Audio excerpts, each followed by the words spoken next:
বনি ইসরাইলের একজন যুবক ছিল, নাম ছিল কিফিল। দেখতে অনেক সুন্দর, সুঠাম দেহের অধিকারী, বাহুতে অনেক শক্তি ছিল, রাজপুত্রর মতো দেখা যাইত। কিন্তু সে ছিল প্রকৃত খারাপ, জিনা করত, জিনা ব্যভিচারে লিপ্ত হইত। সুন্দরী রূপসী কোন মেয়ে দেখলে পার্সোনাল বেডরুমে নিয়ে খায়েশ পূরণ করত। বলেন নাউজুবিল্লাহ। ঘটনাক্রমে এলাকায় দুর্ভিক্ষ দেখা দিয়েছে। একদিন এক সুন্দরী সুশ্রী নারী এসে বলল, কিফিল, কিছু টাকা ধার দাও, পেটে খুব খিদা লাগছে। আমার ছোট ছোট কয়েকটা ভাই বোন আছে, তাদেরকে খাবার দিতে হবে। কিফিল বলতে আছে, টাকা দিতে পারি, কিন্তু বিনিময় ছাড়া দিব না। কি বিনিময় চাও? কিফিল বলতে আছে, বিনিময় আমি তোমাকে চাই, তোমার সাথে আমি পার্সোনাল সময় কাটাইতে চাই। মেয়েটা প্রথম রাজি হয় নাই, যখন দেখলো উপায় নাই তখন রাজি হয়ে গেছে। মেয়েটা বলল, ঠিক আছে, দরজা জানলা ভালো করে সব লাগায়া দাও।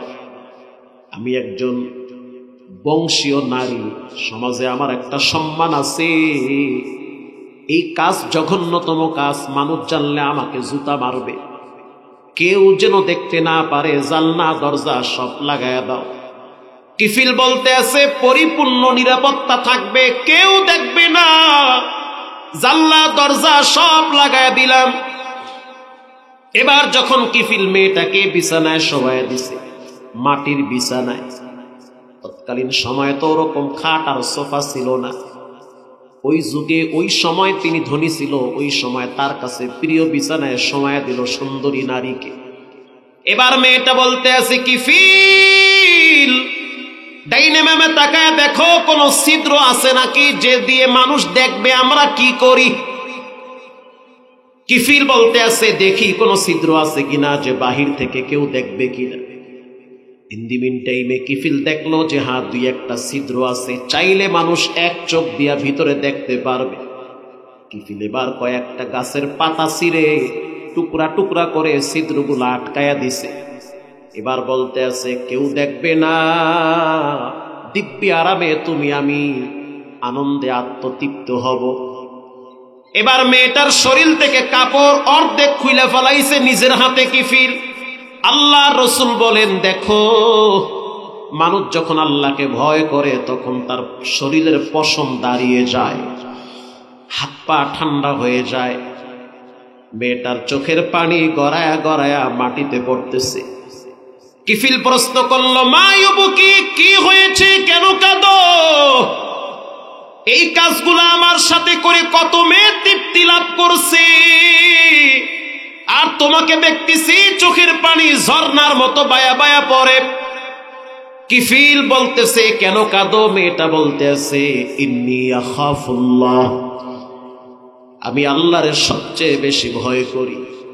এই দেহে কোনোদিন কোনো পর পুরুষের স্পর্শ লাগে নাই। আমি আমার সতীত্ব হিফাজত করছি।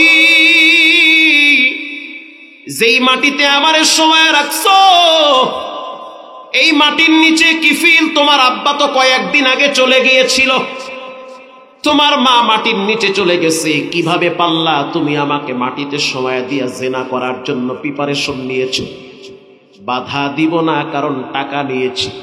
তবে মনে রাখবে, ইয়ালামু খাইনাতাল আয়ুনি ওয়া মা তুখফিস সুদূর। পৃথিবীর সব চোখ ফাঁকি দেওয়া যায়, কিন্তু রবের চোখ ফাঁকি দেওয়া যায় না। আল্লাহু আকবার। এটা বলার সাথে সাথে কিফিলের হাড়ে হিট করছে। যা, তুই আমারে কি শুনাইলি? মেয়েটা বলতে আছে, কিফিল, কবর একটা ভয়ঙ্কর জায়গা। কেউ যদি গুনাহ নিয়ে মাটির নিচে যায়, কবরের দুই পাশের মাটি এমন জোরে চাপ দেয়, দুই পাশের চাপে হাড্ডি এদিকের হাড্ডি এদিকে ঢুকে যাবে। বিষাক্ত সাপ জেনাকারের কবরে আসবে। জেনাকারের চিৎকার পশু পাখি শুনবি, মানুষ শুনলে পাগল হয়ে যেত। জঙ্গলায় গিয়া কাটকাইতা খাইতো, নোকালায় আসতো না। কিন্তু রব্বুল আলামিন বৎকার মুদ্দারের আওয়াজটা মানুষের কানে এজন্য দেয় না যে আল্লাহ মানুষকে পরীক্ষা করতেছে দুনিয়ার রং তামাশা দিয়া। এটা বলার সাথে সাথে কিফিল বলতে আছে, যাও এই মুহূর্তে তোমার সাথে আমি আল্লাহর ভয়তে জিনা করব না। ওখান থেকে উঠে আসছে, আশাটা খুব কঠিন, কেউ দেখে না, মেয়েটাও রাজি জিনা করবে সে। মেয়েটা যখন শরীরের কাপড় পরিপূর্ণ পরার পরে যায়, ঘর থেকে বের হওয়ার সময় বলে, আল্লাহ কত মানুষকে আপনি হেদায়েত দিতেছেন, কিফিলরেও হেদায়েত দিয়ে। হেদায়েতের মালিককে। মেয়েটা বাড়িতে চলে গেল, এদিকে কিফিলের শরীরের ভিতরে কম্পন শুরু হয়ে গেছে আল্লাহর ভয়।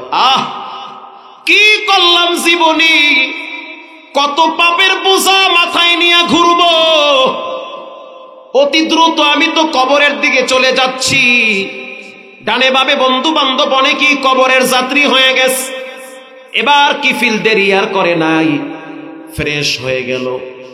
গোসল যদিও ফরজ হয় নাই, তারপরও সে গোসল করেছে। এরপরে তাহারাত অর্জন করলো, সুন্দর পোশাক পরেছে। সুন্দর পোশাক পরার পর বাইতুল মুকাদ্দাসের দিকে ফিরে 2 রাকাত নামাজ আদায় করেছে।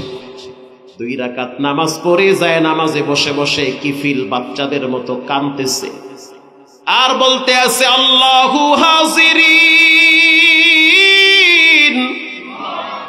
ও মালিক তুমি আর আমি, আমি আর তুমি। আমার গুনাহের চেহারা মানুষ দেখলে ধিক্কার মারবে, মাফ করে দেন, অনেক অপরাধ করছি, জিনা করছি, ক্ষমা করে দেন, ধৈর্যের না আমারে। আপনি চাইলে আমারে প্যারালাইজ বানায়া বছরকে বছর রাস্তায় ফালায়া রাখতে পারেন। আপনি চাইলে আমাকে পঙ্গু বানাইয়া ভিক্ষার পট হাতে ধরায়া দিতে পারেন, কিডনি নষ্ট করতে পারেন, ক্যান্সার দিয়া রাস্তায় পোকামাকড়ের খাদ্য বানাইতে পারেন, জীব জানোয়ারের আমার শরীর থেকে গোস্ত খাওয়ার উপযুক্ত করে দিতে পারেন। কিন্তু আমি জানি আপনার একটা নাম রহমান, আপনার একটা নাম রহিম, আমাকে মাফ করে দেন। আল্লাহ বলেন, ইয়া ইবাদিয়াল্লাযীনা আসরাফু আলা আনফুসিহিম লা তাকনাতু মির রাহমাতিল্লাহ। যত অপরাধ করো তারপরও তুমি রবের রহমত থেকে দূরে চলে যেও না। আল্লাহ অর্ডার করলো, আজরাইল যেহেতু বান্দা তওবা করেছে, দেরি আর করা যাবে না, এক্ষুনি তার জানটা কবজ করে ফেল। এরে যুবক ভাই, কত মানুষের লাশ দেখলে ভিতরে আল্লাহর ভয় আসবে, কত যুবকের রক্ত দেখলে ভিতরে আল্লাহর ভয় আসবে, কত যুবকের জানাজা দেখলে ভিতরে আল্লাহর ভয় আসবে, কি পরিমাণ কবর দেখলে ভিতরে আল্লাহর ভয় আসবে। তুমি জেনা করো, হারাম খাও, মিথ্যা বলো, যত পাপ করো, তবে অনুরোধ করে বলি, নামাজ ছাড়া যাবে না, নামাজ ছাড়া যাবে না। জান কবজ হয়ে গেল, নিথর দেহটা মাটিতে পড়ে আছে। এলাকার মানুষগুলা সকালবেলা দেখলো কিফিলের দরওয়াজা লাগানো, এলাকার মানুষ হাসতেছে আর টিটকারি মারে, জালেম মনে হয় ঘুমাইতে আছে, কত রকমের আকাম করলো। আল্লাহর কাছে বড় মায়া লাগছে। একজনে জানলার ফাঁক দিয়ে তাকায়া দেখলো কিফিলের লাশ মাটিতে পড়ে আছে। এলাকার মানুষ বলতে আছে, খারাপ নিকৃষ্ট দানব, একে আমরা মাটিতে রাখবো না, গাঙ্গে লাশ ভাসায় দিব। আল্লাহর কাছে বড় মায়া লাগছে। দরওয়াজার সামনে আল্লাহ লেখা উঠায়া দিছে, কদ গফারাল্লাহু লিল কিফিল। পৃথিবীর মানুষ শুনে নাও, আমি রব কিফিলের চোখের পানি আর আমার ভয়ের কারণে অতীতের সমস্ত গুনাহ মাফ করে দিয়েছি, সব মাফ। हर गोरी दे देने तू तैयार है, जो न मांगे उससे तू बेजार है। अति नाफी दारे दुनिया ना हसन, अति नाफी दारे उक़बा ना हसन। 2 নম্বরে আল্লাহর ভয়। 3 নম্বরে وَإِذَا تُلِيَتْ عَلَيْهِمْ آيَاتُهُ زَادَتْهُمْ إِيمَانًا وَعَلَى رَبِّهِمْ يَتَوَكَّلُونَ। 3 নম্বরে ভরসা রাখতে হবে একজনের উপরে, তিনি হলেন কে? কোরআন তেলাওয়াত করতে হবে। কোরআন তেলাওয়াত করলে আল্লাহ ঈমান বাড়ায়া দেয়। 4 নম্বরে আল্লাযীনা ইউকিমুনাস সালাহ, নামাজ পড়া লাগবে। ওয়া মিম্মা রাযাকনাহুম ইউনফিকুন, আল্লাহর রাস্তায় ব্যয় করা লাগবে। আল্লাহ রাব্বুল আলামিন বলেন 5 গুণে গুণান্বিত হও, বেশি আমল লাগবে। 1 নম্বরে ঈমান, 2 নম্বরে আল্লাহর ভয়, 3 নম্বরে কোরআন তেলাওয়াত এবং আল্লাহর উপরে ভরসা, 4 নম্বরে নামাজ, 5 নম্বরে আপনারা যে দান করলেন, আল্লাহ বলেন দানটাকে আমি এমন ভাবে লালন করি। রাসূল হাদিসে বলেন যখন একটা মানুষ বকরির বাচ্চা পালে, বলেন বাচ্চা ছোট হয় না বড় হয়? বড় হতে থাকে, পালতে পালতে বড় হয়। আল্লাহ রসুল বলেন যখন কোন মানুষ আমার জন্য মাদ্রাসায় মসজিদে দান করে, তখন আমি ওই দানটা বাড়াইতে বাড়াইতে পুষতে পুষতে বড় বানাইতে বানাইতে উহুদ পাহাড় পরিমাণ দাঁড় করাই। এজন্য মন খারাপ করবেন না, দান করাটা হলো আল্লাহর পেয়ারা বান্দাদের সিফত। দানের কারণে মাথার উপরে ঝুলন্ত বিপদ কেটে দেয়। আল্লাহ ধরবে ধরবে ধরে না, ধরবে ধরবে ধরে না। as-সাদাকা ইন্নাস সাদাকা লা তুতফিউল গযবার রব্বি, দানের কারণে রবের রাগ পানি হয়ে যায়, দানের কারণে জাহান্নামের আগুন ঠান্ডা হয়ে যায়। এটা রাসূল বলেছে। 5 গুণ যদি আপনার ভিতরে থাকে, 3টা পুরস্কার আপনাকে দেওয়া হবে। আল্লাহু আকবার বলেন। 1 নম্বরের পুরস্কার লাহুম দারাজাতুন ইনদা রাব্বিহিম ওয়া মাগফিরাতুন ওয়া রিজকুন কারীম। 1 নম্বরে আপনার মর্যাদা বাড়ায় দিবেন কে? আল্লাহ। 2 নম্বরে রব্বুল আলামিন বলেন আমি তোমাকে এমন জায়গা থেকে রিজিক দিব তুমি কল্পনাই করতে পারবা না। 3 নম্বরে তোমার গোপন গুনাহগুলো আমি গোপনে মাফ করে দিব। যেমন তুমি গোপনে পাপ করছো, ছেলে মেয়ে জানলে লজ্জা দিত, রাস্তার মানুষ জানলে তোমার লুঙ্গি খুইলা ফেলাইতো, রাস্তায় হাঁটতে পারতা না।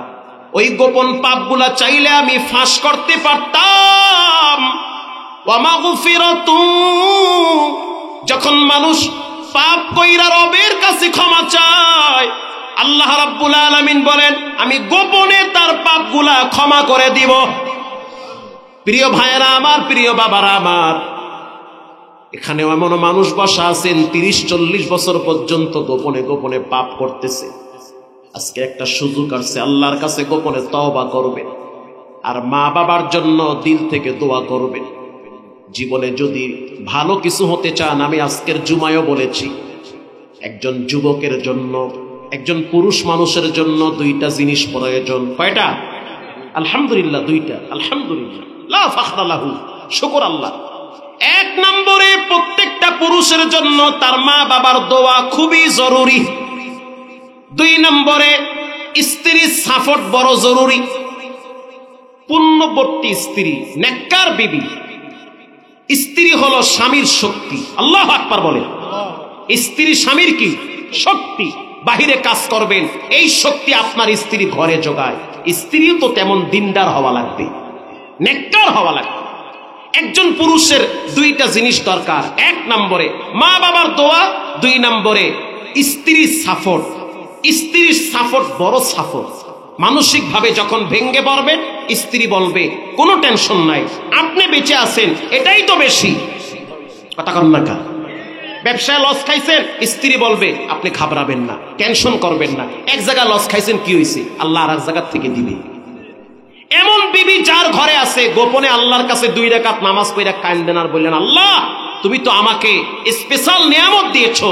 এমন বিবি যাদের ঘরে নাই, তারা আল্লাহর কাছে গোপনে দোয়া করেন আল্লাহ আমার বিবির মেন্টালিটি, মানসিক অবস্থা এরকম তৈরি করে দাও। রাসূলুল্লাহ বাহিরে মায়ের খাইতো, তার শক্তি যোগাইতো কে? মা খাদিজাতুল কুবরা। সুবহানাল্লাহ বলেন। খাদিজাতুল কুবরা রক্ত মুছে দিত।